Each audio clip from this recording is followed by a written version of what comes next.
This is the Global Broadcasting Service, serving remote outposts since 1928. Hi, everyone. Welcome aboard the Walt Disney World Express monorail.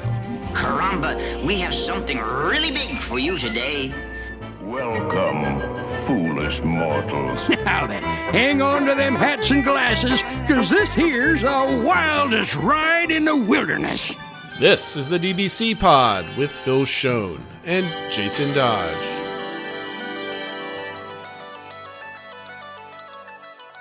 Hey everyone, welcome to this week's pod. This is a show for the week of July 17th, 2023. And this week we discuss our outlook in the future of Walt Disney World, our top 3 things we're feeling positive about at the parks, and our second week of Mouse Mastermind. So I hope you guys are liking the new segment. We've had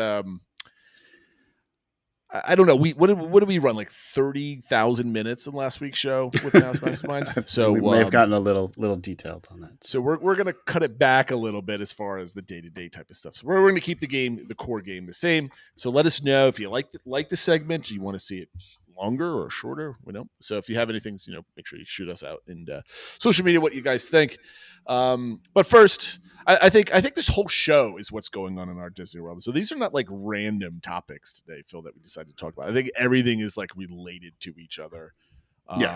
From what everyone else is talking about in our Disney World, Phil. So why don't you go ahead with something light, and then we're going to go dive right into it. So the first story is something that just came out today, and I thought it was interesting in what it is, but also sort of what they didn't mention in it, and that they've announced that obviously we know Disney as a company is in the middle of their 100th celebration. There hasn't been too much of it at Walt Disney World currently. They said that Epcot was going to be where the focus would be, and then today they announced that it's going to be what they're calling a ramp up of the 100th celebration at Epcot from September 22nd through December 31st of this year. And they mentioned a few things that'll happen. They're going to have a platinum Mickey statue, I guess, to go along with the golden ones. Mickey and Minnie are going to be meeting in special outfits over at the Imagination Pavilion, which obviously means the new meet and greet area in the Communicore area is not going to be ready for that. A new Spaceship Earth light show. They said specialty food and drink, but they said it's sort of as part of the festivals. And then the part that I'm probably the most interested in, there's a new mural that they're going to be debuting that's going to have over 100 Disney characters kind of hidden in it. And it's going to take away from the walkway from World Celebration out to World Showcase and stuff like that. So that part actually seemed kind of neat. But what wasn't mentioned about this, this big news time for Epcot is there's no mention of the opening of Journey of Water, no mention about the Figment meet and greet that was still supposed to come this year, and no further information about the new fireworks show. So I think this topic just basically ties into everything else. Yeah. I think we'll get Journey of Water within the next 30 days, right? I'm still confident that you'll be able to walk through it and take some cool pictures. Figment one is kind of interesting. I don't understand how meet and greets take so long to actually come about. Especially for them to announce it like almost a year ago and it's now nothing. And I know at least one insider I saw today, I kind of asked about a few of these, and he said it's been like radio silence on this Figment meet and greet. There's like no even like rumors about it. It's weird. Which is crazy. And then the fireworks show, I think that's you can see those pylons going up. So it's coming. I just don't think there's anything special about it. Like it's not going to be harmonious with like crazy new things. It's just going to be a fireworks show with some cool music and some effects. Like it's not going to be like earth shattering, I don't think. And that's why they're probably not talking up. So they're setting expectations. They don't lower the expectations so they can clear the hurdle. So I know there's the one big thing everybody's talking about, Phil. Is, so the big thing is that Disney, is kind of speculated that because we hadn't heard any rumors about, who the replacement for Bob Iger for the next CEO is going to be. So it did come out that Disney has extended his contract as CEO. So he will now remain as CEO of the Walt Disney Company, at least now and through the end of 2026. So adds about 2 more years on. He said he was coming back for 2 years. Now it's going to be more like 4 years. Basically in it, he and the company said that they've made a lot of progress since he came back, but that it became very clear that all the changes and updates that need to be made cannot be done in the 2 years that they hope to do it. So it's going to take longer than that. So I have a couple points here. Everybody's going nuts, right? You're either dislike Iger with every fiber of your being because he is basically the reason for everything that's wrong in your life, or you're getting accused of being what people on Diz Twitter and elsewhere call pixie dusters, where you're just huffing dust and like everything that Disney is doing is great. I just want to point out, if you want to look at this from a fact-based point of view, he was not fixing this within 2 years. There was not a candidate that was like, okay, this is going to be the person. Here you go. I'm going to train you for 2 years. This was always going to take longer than 2 years, first of all. Second of all, Bob Chapek had a contract extension like how many months before he got canned? Oh yeah, it was like 3 months, 5 months, something like that. Yeah. So he doesn't have to stay here for 4 years. Like things can change. Two, there's a lot wrong with the Disney company. They're spending too much on certain things, and even though the movies that they're putting out, there's some issues with the movies, but they still have all the scheduling that maybe Bob Chapek was pushing for because he was here. You know, Iger still hasn't been here a whole year yet. It might seem like it's longer. So the whole, I don't know, movie industry is changing. So it's not like Disney movies only are flopping. Just Disney tends to put out a lot of movies across all their different studios. But The Flash was abysmal. The Mission Impossible seems to be doing pretty well, but it's not going to be like a $1 billion movie. By the way, Disney had a $1 billion movie this leading into this year from last year. Anyway, I just think the industry is changing, and all of a sudden Disney's on this side of COVID saying people aren't going to the movies like they used to. Streaming is probably going to be the way to go, but they're probably going to figure out a way to leverage that and make money off of it rather than just spending $10 a month doing it. So I think you're going to see a lot of interesting placement in the industry itself, and Disney's going to be a part of that. So if anything, Iger is stability for the company, at least for the short term. So I guess that's the best thing. Yeah. I mean, the one big thing, though, like you said, there wasn't anybody that could step up right away that could take over in 2 years.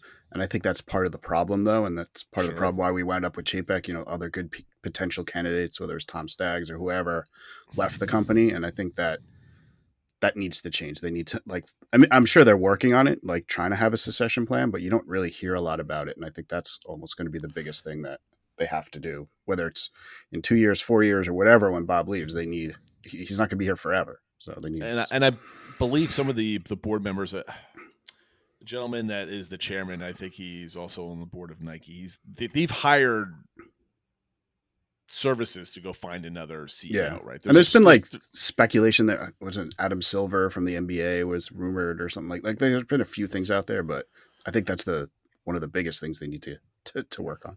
So, I mean, here's the question, and I was thinking about this the other day. Like, everybody suspects or would assume that the next CEO is going to be somebody from, you know, movies, TV, some content creation or production type of line. Is the future of Disney still the majority content creation, or is it in experiences? Right. So you're going to think, oh, we need a new studio head or somebody that's run this, that, or the other, because Disney makes movies, they make TV shows. They need to be somebody that knows how to do all of that.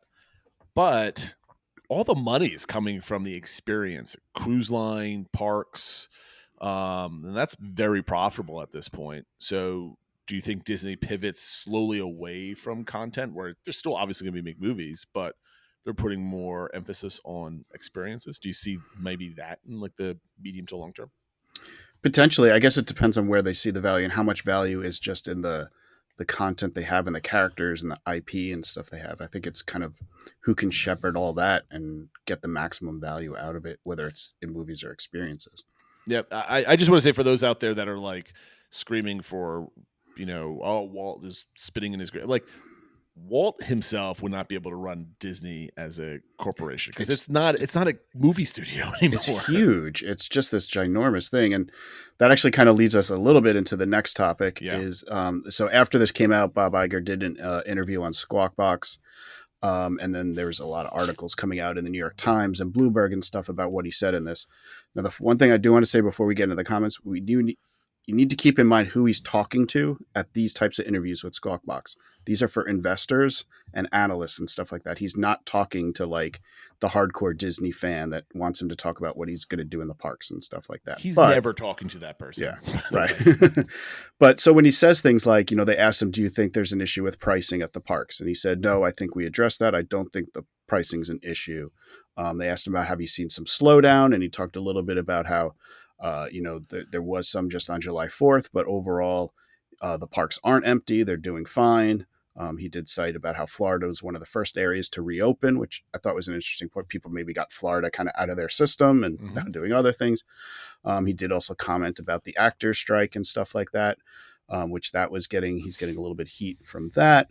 But the other thing and this is where a lot of like Bloomberg and the Wall Street Journal picked up, he talked a lot about potentially selling off assets of the company and the linear components of it, meaning like ABC and like the television networks and things like that.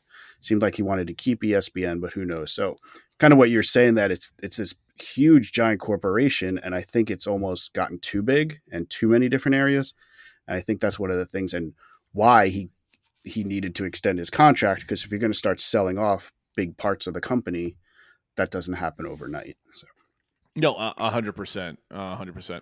So I mean, like, you got to think about, like, I'm not an expert in any of this, but like, just looking for like trends of content and how people consume content now, and where we think people are going to be 5 to 10 years from now.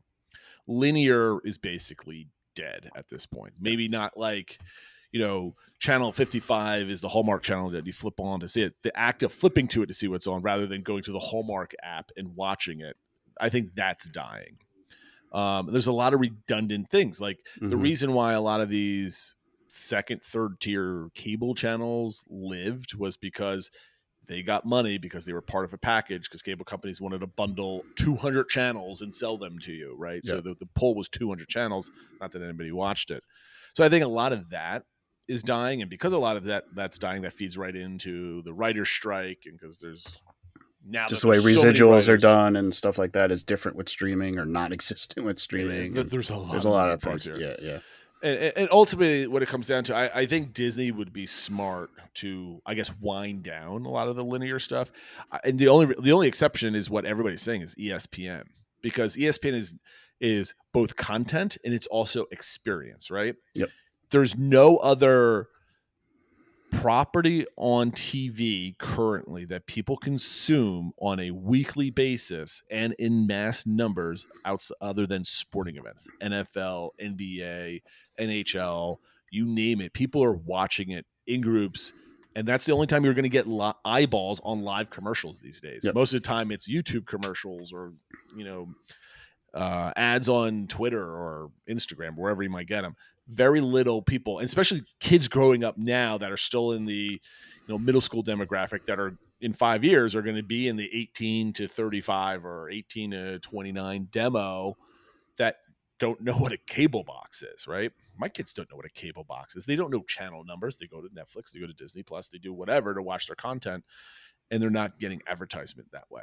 So that was a big thing that he was talking about to Wall Street, is their advertising revenue, while it's still profitable, is drastically being lowered. So I think there's going to be a mass consolidation, not like next year, but like over time.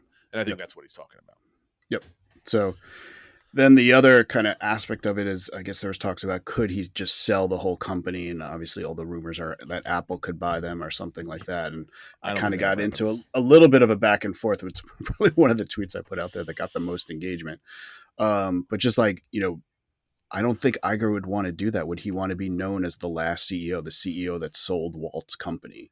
No. And that sort of thing. And I mean, I know everybody always wants more money, and in sales you get tons of money, but he has more money he could spend in 5 lifetimes. And I think clout probably needs more. He'd rather rebuild it and bring it back to its glory than sell it off to Apple. But I don't know. I don't see Iger selling it off. I can see him selling up chunks. Sure, yeah, oh yeah, for sure, yeah. The company, absolutely. He likes to buy. He'll probably like to sell off other chunks. And analysts and investors love that, right? You buy stuff, you kind of mix it around with some stuff, and then you sell off other things. Yeah, for sure. But core studios like Disney Animation, Pixar, the parks, the cruise line, I don't see him selling that core business whatsoever. And ESPN too. Everything else is probably up for debate, but those core things. Yeah, and if you ever look at those, there's like a pictograph out there of like every entity that Disney owns, and it's like mind-boggling. There's all this stuff that you have no idea that they own that they do, and it's like that old GE thing from like 15 years ago. And I don't think Apple wants to own physical property. Right. Like I mean, do they want cruise ships? And like I just can't see that. So I don't know.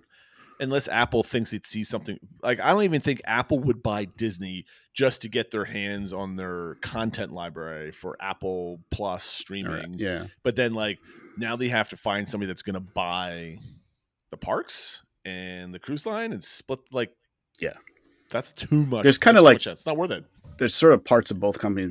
Maybe you could combine a little bit, and I don't know, but it's too much. I don't think it's profitable at this point. Yeah. So interesting times coming up. We do know that their next earnings call is, I believe it's August 9th, I think, or early in August. So that'll be interesting to see kind of where the numbers are. And I'm sure he'll get a lot of questions about stuff like this. So stay tuned, more to come. One last news item that I think is more relevant for people that are going to the parks anytime soon, to the Florida parks. Obviously getting to the parks from the airport has been a big topic and a big thing, when Disney got rid of Magical Express. Well, two of the offerings that were available, Mears Connect and Sunshine Flyer, they have decided or announced that they will be merging into one combined entity. They haven't gone through the details of how it's going to be called Mears Connect, driven by Sunshine, because apparently they needed a really long name. But I guess we'll see what happens. Obviously, they were competing, so it's probably not as they had to compete on price and stuff like that too. So this will probably help them raise pricing a little bit more to be more cost efficient. Hopefully, though, it can make them be a little bit more efficient with the buses, because I heard some stories with either of them. Sometimes you just had to wait a long time because the bus wasn't full or sort of things like that. So now with maybe just one service, that gets a little more efficient. I don't know. I guess we'll have to see, but that's something definitely to be mindful of if you had a trip coming up, in the next 6 months or a year, and you were thinking of using one of these services. They're now going to be combined. So we'll have to see what it does to the pricings and the offerings and stuff. Probably a good thing. It just kind of combines it. They're not competing against each other. I have to imagine the amount of people taking buses to the property is down, because once it's no longer a Disney product, you have Uber, you have town cars, you have all these other solutions. And I think this just allows one product so people aren't confused by it. And I don't think they could raise the price, because once you start raising the price, they're just, I'll just get an Uber and forget about it, that type of thing.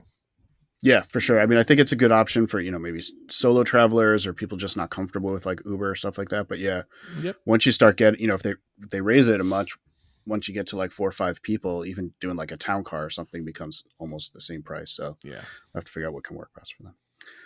But if you have any thoughts on this or anything that we've talked about, why don't you reach out to us on social media? We're on Twitter, Instagram, Facebook, and YouTube, all at the DBC Pod, and of course the Reds as well. And our Discord server. Lots of good discussion this week there. Absolutely. So we're going to go to our first topic. We're just going to keep running through it because, when we started this podcast, God knows how many years ago, it was all about we needed some positive stories to talk about Disney because of the pandemic. And as we came out of the pandemic, we came up with clever ideas of things we like to do with Disney. But I think we're truly at a crossroads with the company as they're coming out of their COVID strategy and looking to what the next 5 years looks like, right? So, with Iger and the conversation we just had, everybody's basically not talking about the new ride or new this or strategies about seeing the festivals and all this. Most of the conversation online, unless you're just a vlogger that's putting out content on a daily basis, is talking about the future of the company. And because everything's up in there, it's a big giant question mark. We have like a 5-year plan from Disney. Like, this land is coming, these rides are coming. We don't have any of that. And I don't know what the last time was where we didn't hear rumors of a new park or anything else like that in the late 90s, and new Fantasyland coming up. I mean, it's interesting time. So the topic is, what are some of the worst and best case scenarios about the future of the Disney Walt Disney World parks? And, in response to all this other stuff, how does that impact you personally and the broader, and then like, how do you think that's going to affect the crowds going, right? So I've got a list of things in the worst case and the best case. We're starting off worst case because I want to end on a best case scenario. And I think there's like, this is almost like 50-50. I can see some of these things happening and some of them don't. I mean, I don't have a lean in any direction.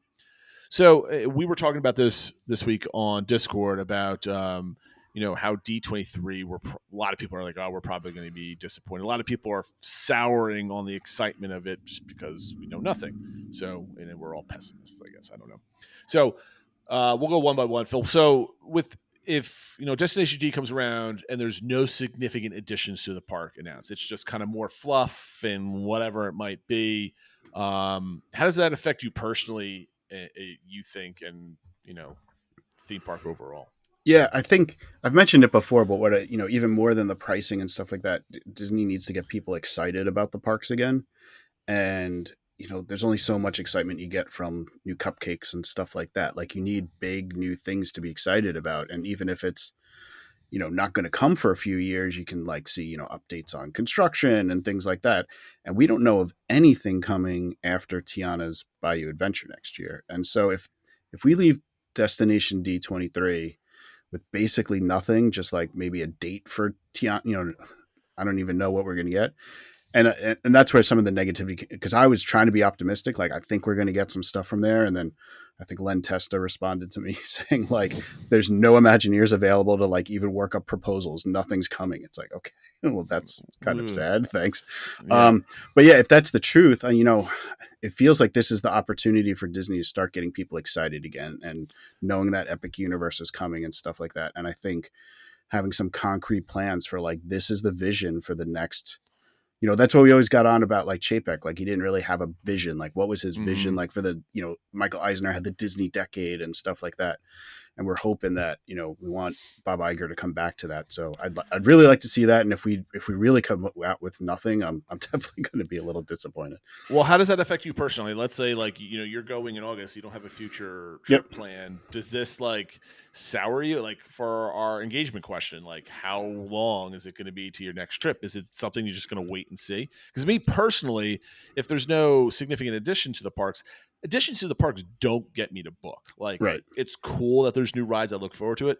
But I go because of the magic, and it's fun. I enjoy having my family there. It's an excellent escape from real life. But on the other hand, if there's no new things, like, it feels like the magic, I don't want to say the magic gets stale, but like the energy of change and newness creates a better atmosphere for fun and enjoyment. And it's just other stuff to be looking forward to. Like, we have this trip coming up, and ask my kids, they're all like, one of the most things they're most excited about is Tron. And like, Tron's not enough to book on a new trip, but when you have a trip coming up and there's that new thing you haven't done yet, it's part of the excitement about that trip. And if there's really nothing new, it just makes that, like you said, it's not like I'm never going to go back or anything like that.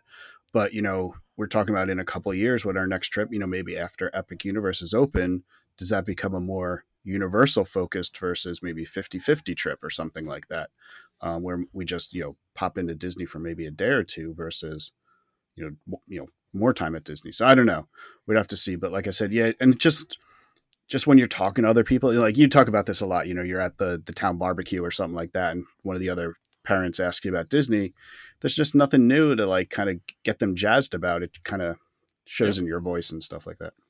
Well, here's another thing. So sticking with this Destination D, what if there's no significant additions are announced, but they're not coming to like 2026? So we've got like 2 or 3 years. Not to say that like anything that's announced today, it is not going to have like a date for 2 years from now. But let's say they're going to announce something, but there's nothing new coming in the next couple years, and they kind of say as much. Does your answer change at all from the previous question? I think if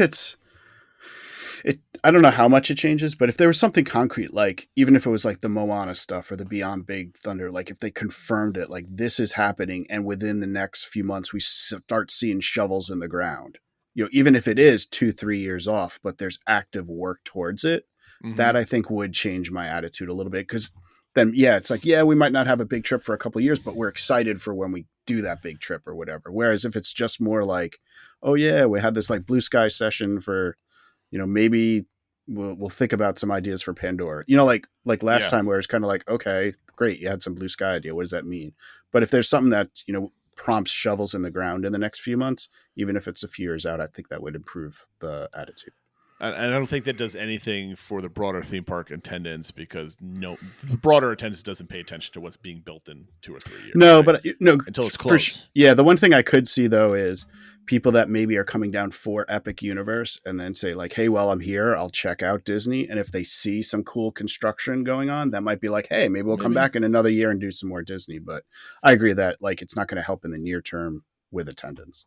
I'm going to combine the next 2 bullet points together for the sake of time. And this is the same theme that we've been talking about. So pricing remains steady with no significant discount packages or additional increases. Basically, everything stays flat. There's no decreases. There's no like we're talking about. How do we make up the $1,000 of added cash, not including inflation, to the parks? And there's no return of quality of life or perks that we've seen before, or new ones, or anything else like that. It's just basically what we have today, pricing wise, is just continues. Like, your typical 10 to 25% rack rate discounts. Does that affect you in any way? Does that get you disappointed? I mean, I think it's more if no perks came back or new perks more, because I always expect pricing to go up, right? Like Disney's pricing always gone up, inflation, like there's always going to be price increases. So for me, it's more what you get for your money. So it's more of if there's no new additions coming, they haven't really brought back any perks and things like that, that would bum me out more than just seeing prices continue to go up, because I know prices are going to keep going up. I think the first half was all about new additions to the parks. I don't think that drives general attendance until it's ready to open. Like, here's a whole bunch of new stuff that might entice people. But I think pricing and quality of life type of stuff is going to have huge impacts on the broader theme park attendance numbers. I think they're at a threshold here. And this is what people got angry at Iger, because he thought, the numbers are great. They're fine. We think we're good. I don't think he's talking to the average consumer. I think he's talking to Wall Street. Like, there's no significant loss in the parks type of thing. Right. We kind of figure that out. Yep. But for us, the plebs here that pay out, thousands of dollars to go, and we're not making millions upon millions of dollars every single year as CEO, I think that's going to impact the consumer, where they're going to say it's the sticker shock. I made a post on one of the forums where I was like, I guarantee, I would love to be able to see the percentage of the money that, or the dollar amount that's been quoted or left in shopping carts on their website, that people looking for prices versus the number booked, right? So let's say, and across all the travel agents in the world and people at home, there's $1,000 worth of vacations booked or looked at, quoted, but the booked, $800 out of that 1,000. Like back in 2019, we're at the peak. Yeah. But in 2023, where things are going slow, is that number $500? Like, so they're only converting half of the quoted number. Like, what does their pipeline look like? And I think that's a big tell. And I think people are getting sticker shock, where they go through the simple thing. They're playing Mouse Mastermind on their own. I was going to say, with our exercise today, when we play it out and we kind of see what that total is, do you think the family in question would click buy or would click no thank you? Yeah, this is going to be a tough one today. Just wait for it. All right, I just want to just kind of reference a conversation before we move on with Stitch of Minnesota in Discord. And this is all going back to all the spreadsheets. And it's basically, he was looking back on 2 different trips in 2014 and 2017 and adjusted for inflation both times. The cost still came out to be $1,000 more or $1,200 more in both cases than it was 5 or 6 years ago. And that's comparing apples to apples. Like, I replicated his trip in Mouse Mastermind real quick with a couple of clicks and like, oh, it's $1,000 more expensive. And that is adjusted for inflation. Yeah. And what are you getting now? Because one of the trips I think had like, oh yeah, it's roughly the same, but oh wait, he had free dining, like the old school free dining attached to it. And I'm like, and you ate for free, and you would, that's like ridiculous. And it had Magical Express, and it had Memory Maker and things like that. Like, it had all these extras So that's the other thing, is that you said you're taking that cost from then rolling it into $2023, then adding $1,000, and then still have to add Genie Plus and airport transport. And that's where I think people are just like, forget that's it. where it kills you. Yeah. Oh, absolutely. All right, well let's end on a happy note. Let's be Yep. optimists here for the first time in this whole show.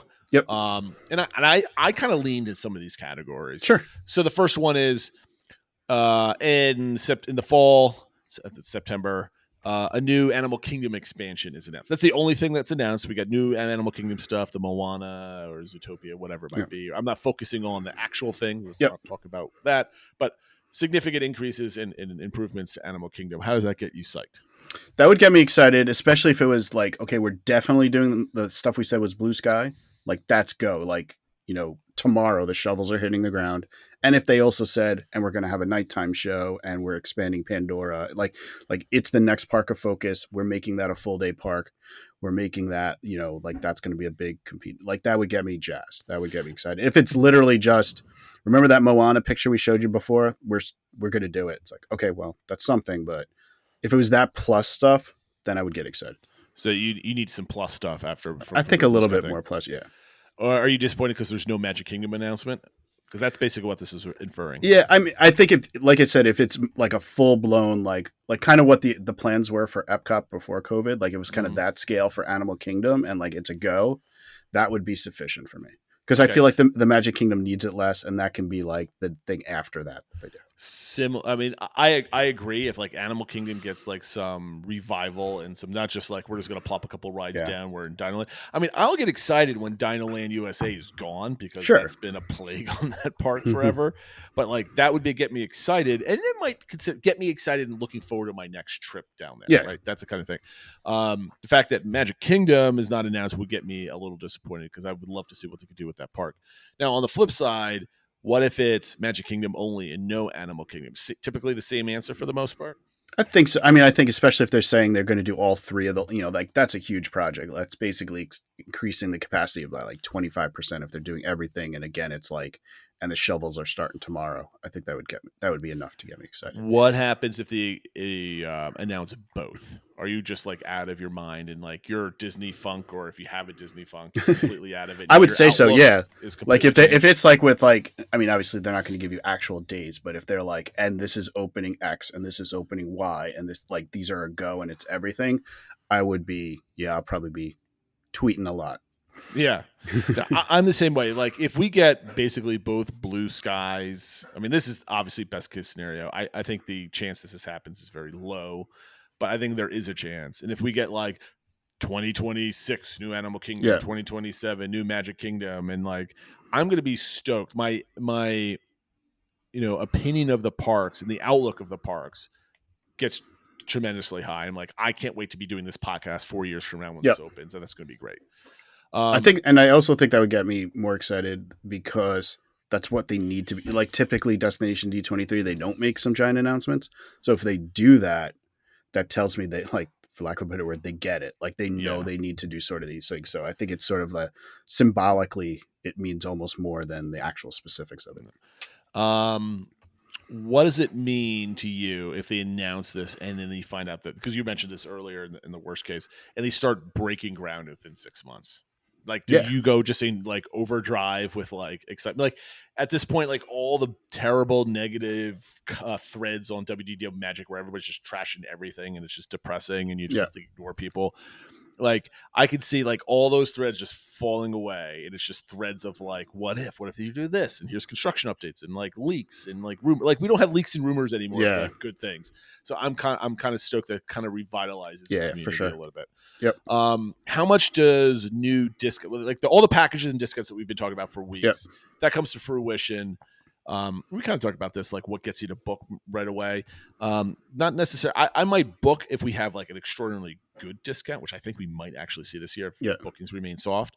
But like, again, just to your point, man, where you're saying that they get it. If we see discounts that are like reducing the cost of tickets overall through some whatever hand wavy kind of nonsense that they want to do, that also tells me that we need to overcorrect and get people back into the parks. And again, they're feeling it. What about, I'm going to kind of just ramp these things together. You rapid fire so we can move on here. New Genie Plus, trips become easier, new parades. The Epcot fireworks are great, generally good. And then, what gets us to book? Like all these things that are coming, we're talking about, actually come to fruition. Yeah. Does that just make you just your outlook on the company for the next 5 years?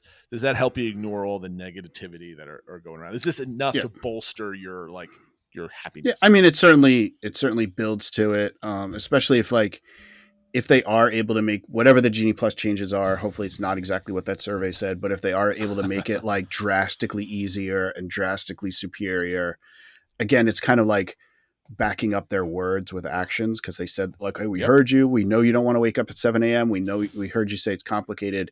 Here's how it's easier. Like, that would carry weight with me.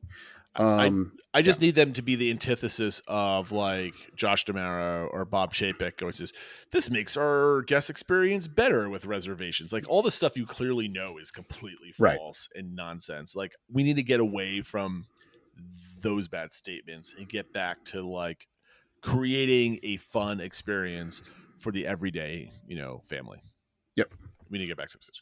All right. Let's wrap this one up with a bow. We're going to move on to our top 3 things we're feeling positive about related to Disney and Walt Disney World altogether. We are all about positivity on this show today. Phil, do you want to go first or second? I'll go first because I put mine in first, so then you can Okay. you can comment if you were thinking of any of these when you did yours. Sure.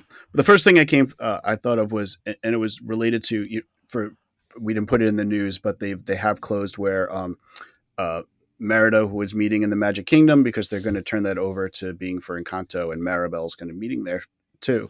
But one thing that I was glad about, they didn't just get rid of Merida. She's now meeting just over in the gazebo area. So I thought that was good, that it's like, okay, we could have just got rid of this character because we're adding another character, but no, they're actually it's going to be a net addition.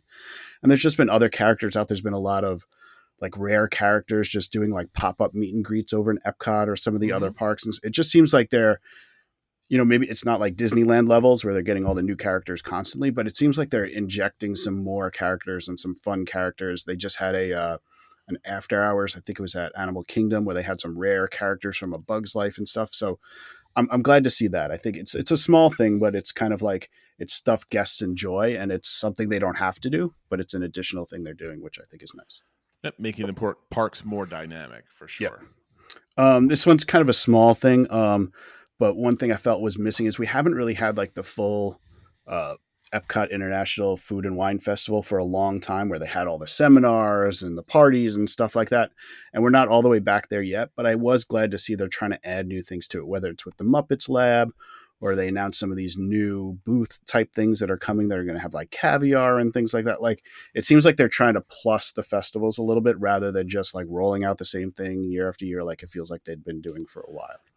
I mean, I don't agree with this. I'll see it when I believe it type of thing. So, I mean, I like that it's something's different, but I don't know. To me, it's just like, I don't think it's going to be that big of a deal until I actually see it, and it is a big deal. Yeah. I was trying to think of actual things I've seen announced recently that I think are positive. Sure. So I put that one in there. Then the third one I put is a little bit more far-reaching, I guess, or high level, but hopefully it's going to come true, is that it does seem like they are listening to the guests. Finally. And like, they brought back Happily Ever After. Whatever you thought about Harmonious, I appreciate that they decided that this isn't working. We need to move forward. And they just, they got rid of the barges and stuff like that. It wasn't like, well, let's try to tweak it, where it was like, okay, this isn't working, let's move on. They're starting next year, they're getting rid of the park reservations. They say they're going to make Genie Plus easier. So, some of this stuff definitely still has to play out, but at least it seems like they're listening to guests a little. Slowly but surely. I agree. More on that note, my first one is Tiana's Bayou Adventures moving on at a pretty good clip.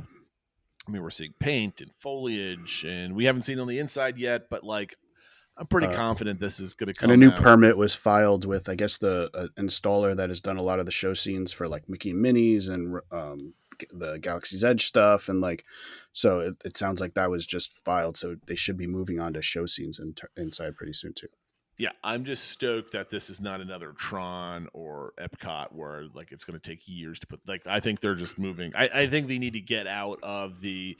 Anytime Disney builds something, it takes longer than the whole park was built originally, type of thing. So I like that sense of urgency. No, that that's makes a good me one. feel really good. regardless of like, if you spend too much time online, as you do with most things, you're going to see more and more negative, because people like complaining more than they do praising, right? I mean, negative stuff travels fast. Sure. And if you're not careful, you can get down on yourself, right? But the best part of also being online is also still reading all these reports and trip reports of great trips, first time trips, coming back for the fourth time this year. Like, there's still so much positivity. Like, people's like, I don't know what you guys are complaining about. I went and I had an amazing time. The cast members were fantastic. My kids had a good time.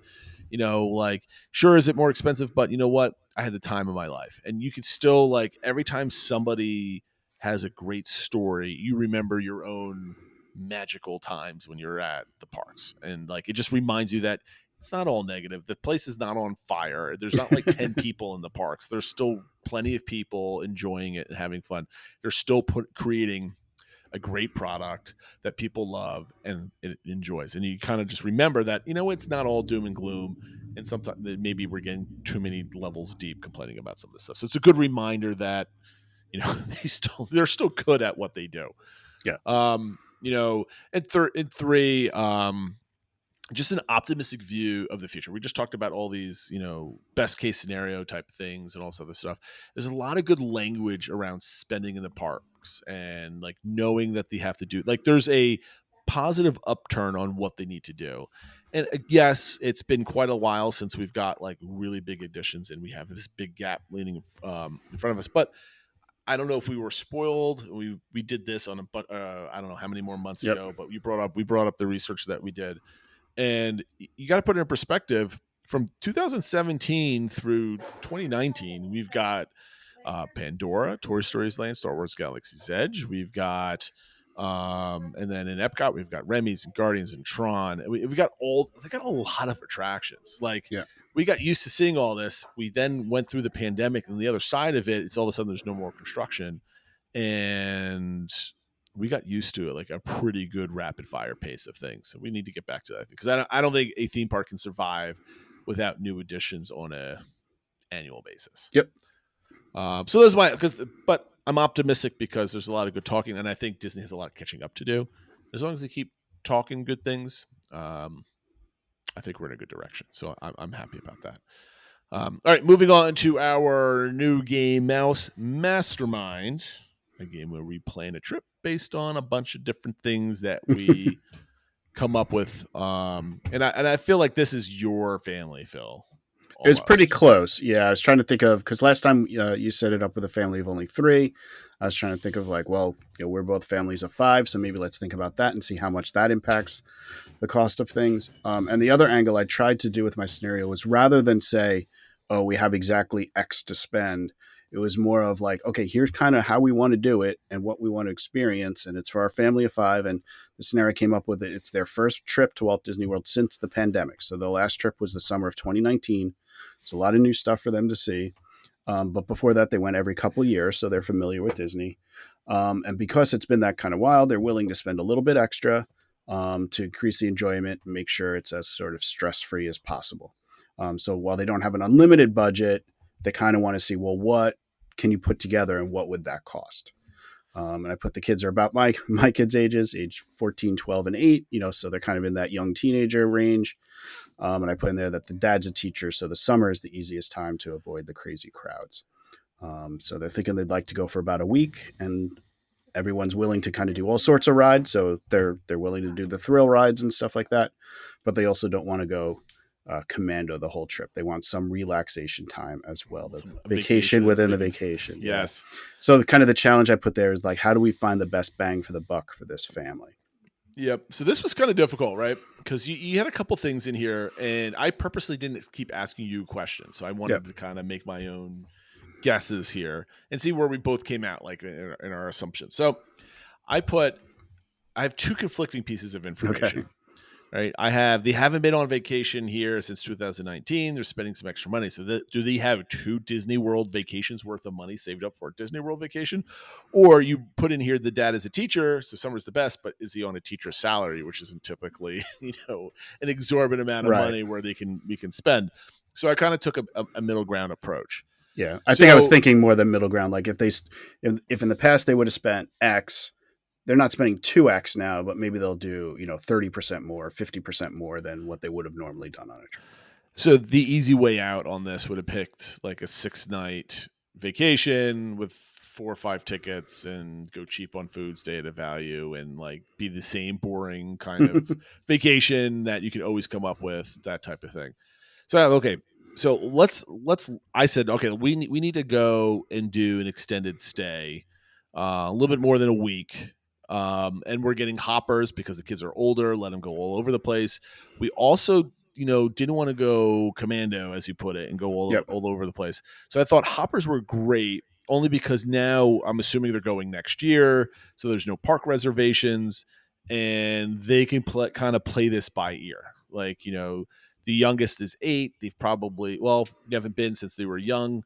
Maybe there's a couple things that they have to do, but they're not pressured to do everything potentially. Right. So they have a little bit of freedom on where they want to go. So I think this is going to be a light planning trip. Mm-hmm. I only have 2 all-day Genie Plus things, tickets or whatever you want to call them, for the family. And I figured they get one for their Magic Kingdom day so they can kind of go through the parks, and then another one for like a Hollywood Studios, Animal Kingdom typical type of thing that they might research and find is like kind of the best use bang for their buck, assuming it all works the way it does now in this future tense. The big takeaway is I couldn't get away with a vacation that was plus or minus $1,000, around 10 grand. Yep. That was my big takeaway. And I'm like, holy cow. Yeah. That's like that's like a half a car at this, maybe a third of a car at this point. At these prices. Yeah. Mm-hmm. So I'm like, all right, so this is what I did. 4 adults, 1 child, 9 nights. So 10-day trip, 5 tickets, 5 hopper tickets. That's getting me around $5,700. That's a lot. I've got a $500 merch, which I think where do you have them staying? A value, 15% discount. Okay. Again, staying at a moderate. I'm just playing with my numbers. If you go from value to moderate, you're spending another $700 for the duration of the stay. So okay, we save the $700 and we kind of bring our price down. I'm trying to get this under $10,000, right? So my right now, the way I have my board set up, I have $9,800 is the total of my trip. What $9,800 gets you is 9 nights at a value with a 15% discount, 5 hopper tickets, $500 souvenir budget. I don't even know if that's a lot or a little this day and age, but I'm kind of wincing. I've got $125 for magic bands. They get like a $10 or $20 one type of thing. I have $375. I don't have Lightning Lane selected, but I have $375 allocated to whatever Lightning Lanes they want. So that'll probably get them around 2-ish or so, 2 or 3, depending on which ones it is and which days. So they get to kind of pick that. They're not doing them every single day. Because we said, because this segment was 30 minutes long, we're not actually planning their whole vacation. Yeah. So I kind of generally put that on there. So then it came to food. And this is where I think I might be in trouble, because I put $250 a day for food for a family of 5. And that's generally each person gets $50 to eat. Right, you get $20 for lunch, $20 for dinner, and maybe $10 for a snack.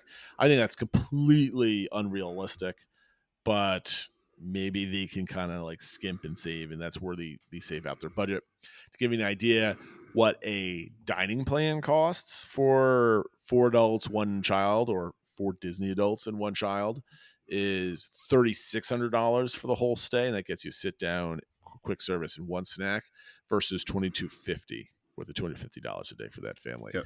So that's a $1,400 difference. So I said no to the Disney dining plan. And for everybody out there that is thinking about the Disney dining plan, it only works from a financial point of view is if you have a lot of kids under 10. Yep. That's where you get value. So the more children you have under 10, the better that value becomes. So that I think that's what Disney's trying to get at, by the way. I have no bolt-ons other than Genie Plus, which is $250, and that gets me $9,800. I tried changing this thing around, like getting rid of hoppers. If I got rid of hoppers, you're saving about $500. I think $500 is pretty good for hoppers for 5 days. So I think that's a benefit there. If I increase my park tickets by 2 to 7, I go from $9,800 to I'm spending another $300, which I guess there is a value to that. Yeah. But I wanted to stay under 10 grand. So in order to stay under 10 grand, I had to go for 5 tickets.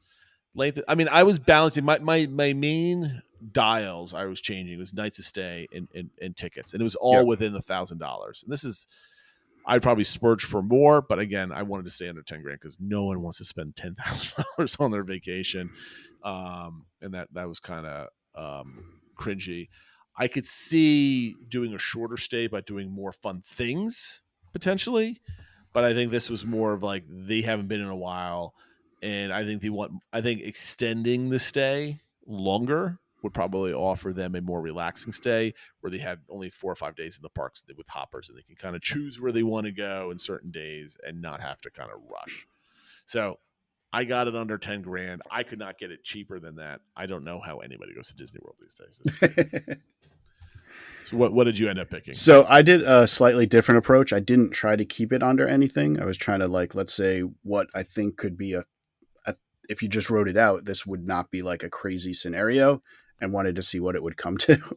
Oh, I did that the first time and I cringed. Yeah. I put a target of 10 grand for myself to get under. So what I did was because it's more, getting to be older kids, and they want to kind of, have a bit of a special trip. I said a 6-night trip with 5 days of hoppers. I said they would stay at a deluxe resort. I said I said to stay at the beach club.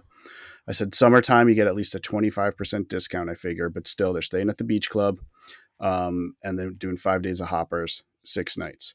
So you're up to tickets are like 3,700, just shy of 3,000 for the hotel. So you're already at like $7,000. Oh, by the way, my taxes were $640. So I know that's crazy.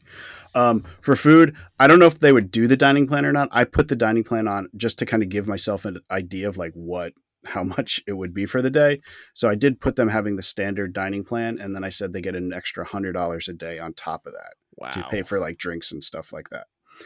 So that came to like a total dining budget of just over 3,000, which if you're unreasonable, for like basically four adults and one kid, enjoying themselves, not kind of penny pinching with meals.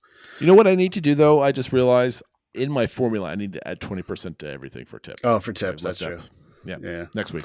Maybe that's in my $100 or whatever. But I put they would have memory maker, and then I just added on that they would do all the Genie Plus and individual lightning lanes, because my thought was basically all the big rides are new other than Flight of Passage, since they haven't been. They want to go, they don't want to wait in a million lines. It's kind of, that's something that's worth it to them. And then for souvenirs, I gave a total souvenir budget of $750. I was going to do some things because I didn't want to do like evening parties and stuff, because I figured there's enough for them to do just during the day. They didn't need to get into that sort of stuff. I was going to do like building a droid or a lightsaber or something like that. But I guess when you click it, it just basically says, okay, everybody's doing a lightsaber. And I don't think everybody would do a lightsaber. Well, so future game boards, additional expenses I put in there. So if you only want one person to do a droid, you can just put in the $60 or $100. Yeah. So I basically, that's why I upped my merch to $750 to say there would be a couple droids or whatever in there. So basically with that, so you have your Genie Plus, your hoppers, your individual lightning lanes, your memory maker, about $3,000 for food, and your stay at a deluxe resort. That brought you to $12,722. That's actually not bad.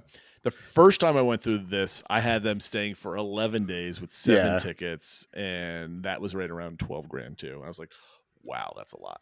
So, I mean, I think this would make for a really nice vacation for this family that hasn't been back. That, you can do a lot of the hopping to Epcot, come back to the, pool time and stuff like that. Get in all the rides you haven't done with Genie Plus and stuff like that. But it's going to cost you, 12 plus grand. And so how would this family look at it? If you put this together and kind of laid it out, they'd be like, oh, that sounds good. And then you're like, how much is it? Are they going to click accept? Are they going to say, no, thank you? Yeah. No. Well, let me ask you this. Would you rather spend 11 nights at a value, and let's bump this up to a 20% discount. 11 nights, 7 hopper tickets for $11,191, or would you do your stay? I think just with 5 people, 2 of them kind of being teenagers and stuff like that, I wouldn't want to be. And technically, you can't fit in a value room. That's true. Well, they have the I would have to put the moderate number on there. Let's do that then.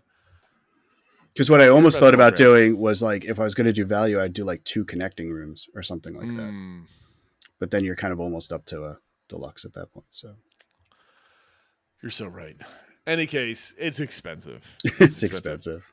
So I clearly what we need to do is we start picking which kids we're going to take, because taking all of them is proving to be way too expensive. I'm pretty much going to be like, going to go to one of my oldest daughter. I'm like, let's get in the car right now. Don't tell anybody. We're leaving. And I've actually thought about, like, kind of talked a little bit with my wife about, like, rather than all of us going together, like kind of trading off and on, like my wife takes my daughter or I take my son, like something like that, where it's like maybe as a family we're not going as often, but like one of us is going with one of our kids just to kind of keep it going, and this way we can fit in a value room, and it's and you get some, like, obviously quality one-on-one time and stuff like that with them too. I was thinking, like, can I do this where when each one of my kids turns, like, I don't know, 13, because you're now a teenager, you can come down with me type of thing. You get and just kind of do, like, this is your coming of age present, right? You're now a teenager. I don't know, whatever term you want to use, but like, I could probably swing it because it's special, whatever type of thing. My wife wouldn't kill me, and I think as a teenager, I mean, your daughter's 13 or had turned 13, and they could do more, right? Mm-hmm. There's less, like, I need a nap, less whining, less nagging, less crashing that my 8-year-old or my 5-year-old would do.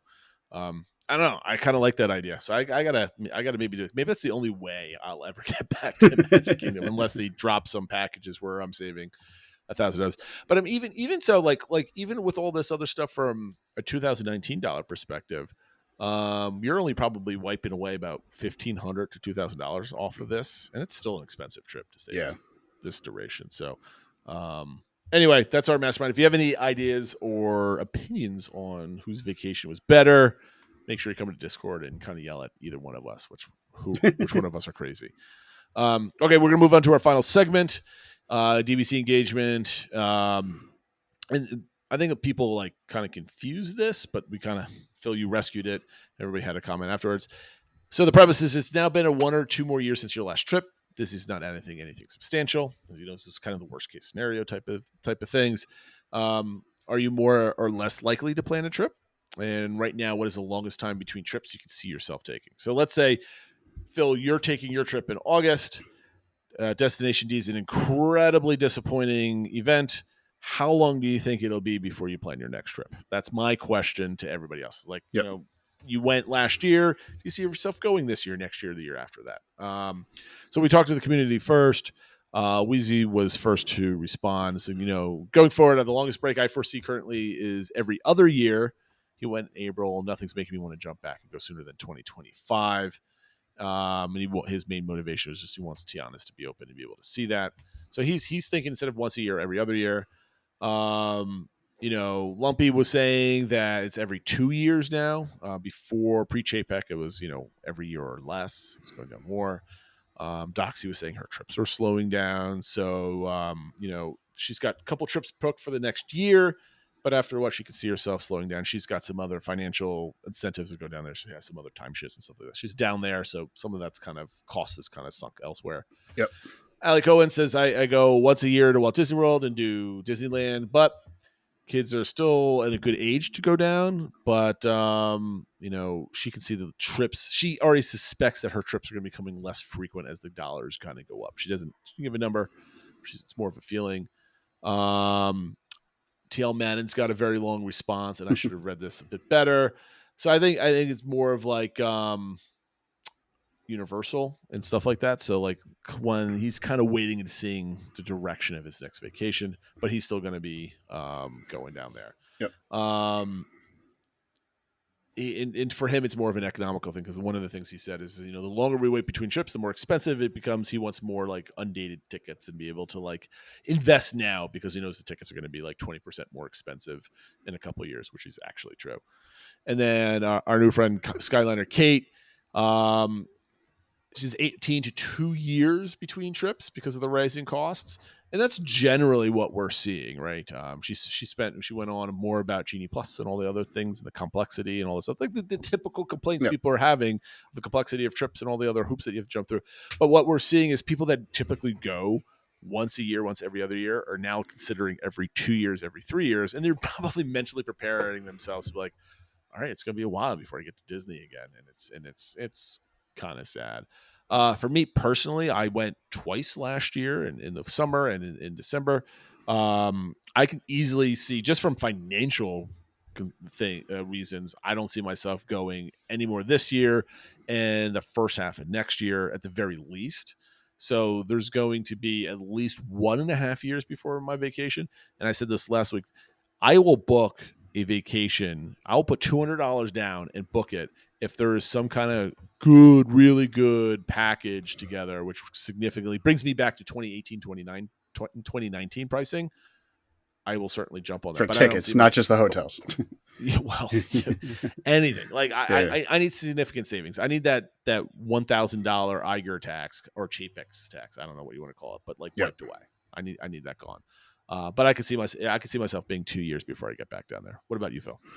Yeah, I'm kind of similar. Like, we definitely don't have plans to go down next year, especially if we do. We're trying to think of other places to go and planning to do Europe next year, which we would include Disneyland Paris if we were over there, which I guess would get my Disney fix in. But we wouldn't add in a Walt Disney World trip. So I'm kind of targeting 2025 as our next big trip, which, depending on, around Epic Universe, how much of it is Universal versus Disney, but that's probably the next time we'll be down. You never know. I mean, we could always sneak in something, a weekend trip here or there, if some package or something comes on. But probably our next big family trip will be 2 years, and that'll probably. I mean, I'm too much of a Disney fan to I can't imagine going more than that without between trips. But you never know. Maybe the kids will really love Europe and want to do different stuff. And, they're one of the reasons we're going this summer. We weren't necessarily going to go this summer, but the kids asked about it. So if that changes, then all of a sudden the kids are like, I'd rather do something else. Then maybe it'll be longer than 2 years. We'll see. It is what it is. Yep. This week we're going to have our DBC engagement is how do you deal with increased amount of negativity online? There's a lot of it out there. We talked about a lot on this show. So what do you do to kind of create your own little happy place online? Do you turn off Twitter? Do you stop going to certain places? Do you look for other people? Do you ignore certain, what do you do to make sure that negativity is not overwhelming when you look through things?